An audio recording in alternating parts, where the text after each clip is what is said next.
दोस्तों आज हम लोग एक बहुत बड़े और सेंसिटिव मुद्दे पर बात करने जा रहे हैं जिसे सुनकर या जानकर कुछ लोगों की अपने अपने पार्टी के नाम पर भावनाएं भी आहत हो सकती हैं।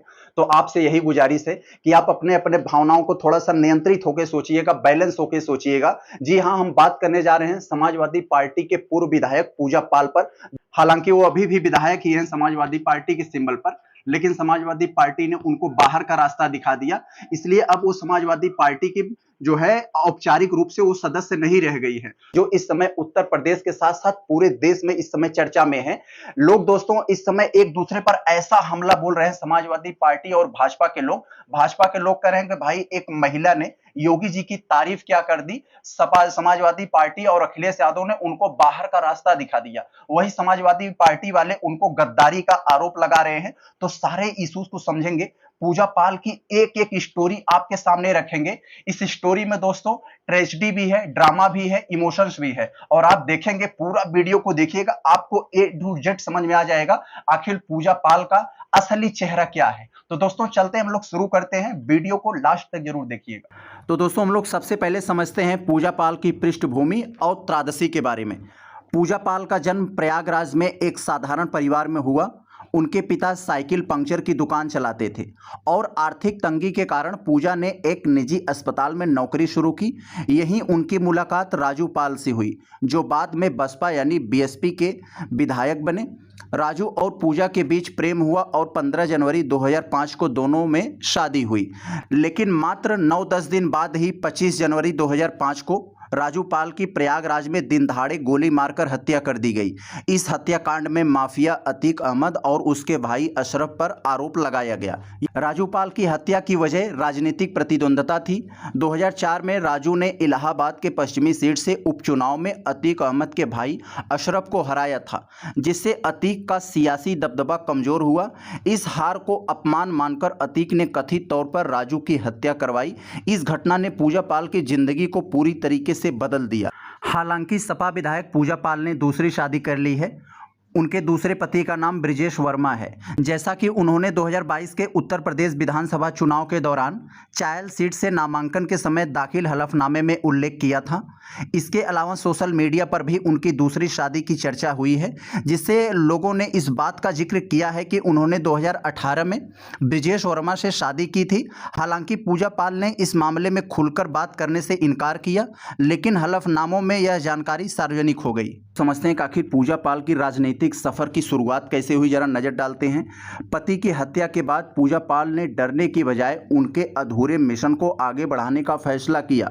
बसपा सुप्रीमो मायावती जी ने इस त्रादसी को सहानुभूति और वुमेन कार्ड के रूप में भुनाया। 2005 के उपचुनाव में पूजा पाल को इलाहाबाद के पश्चिमी सीट से टिकट दिया गया, लेकिन वह हार गई। इसके बाद 2007 और 2012 में उन्होंने बसपा के टिकट पर इसी सीट से जीत हासिल की और 2012 में खुद अतीक अहमद को भी हराया।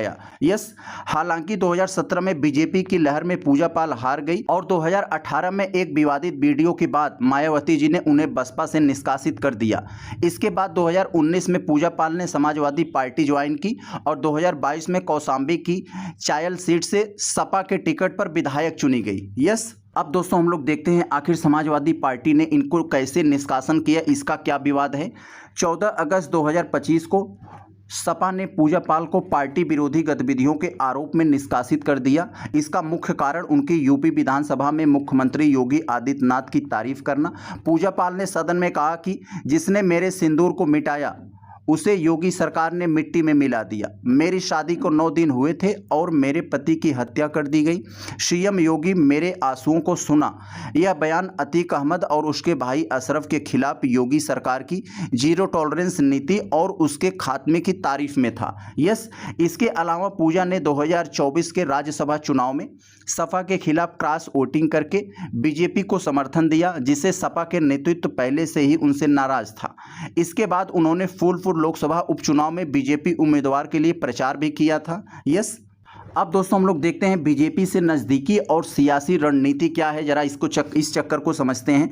पूजा पाल की बीजेपी से बढ़ती नज़दीकी का कारण उनकी व्यक्तिगत और राजनीतिक परिस्थितियां हैं। योगी सरकार द्वारा अतीक अहमद और उसके भाई के खिलाफ सख्त कार्रवाई ने पूजा को प्रभावित किया, क्योंकि वह अपने पति की हत्या के लिए अतीक को जिम्मेदार मानती थी। इसके अलावा सपा में उन्हें वरिष्ठ नेताओं की उपेक्षा का सामना करना पड़ा और उनकी बिरादरी पाल समुदाय में जनाधार खिसकने का डर था। यस, 2025 में उनके गांव में शिव मंदिर में प्राण प्रतिष्ठा कार्यक्रम को पुलिस द्वारा रोकने की घटना ने भी उन्हें बीजेपी के प्रति झुकाव की ओर प्रेरित किया।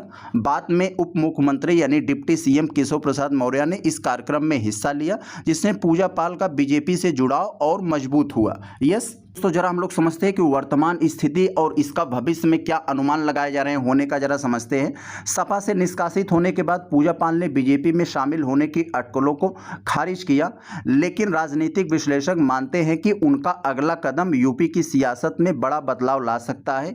वह या तो स्वतंत्र विधायक के रूप में काम करेंगी या बीजेपी में शामिल हो सकती हैं। यस, पूजा पाल का असली कहानी क्या है, जरा इसको हम लोग बहुत ही ब्रीफ तरीके से समझते हैं। पूजा पाल की कहानी एक ऐसी महिला की है जिसने पति की हत्या के बाद न केवल व्यक्तिगत दुख से उबरकर सियासत में कदम रखा, बल्कि माफिया अतीक अहमद जैसे ताकतवर दुश्मन को चुनौती दी।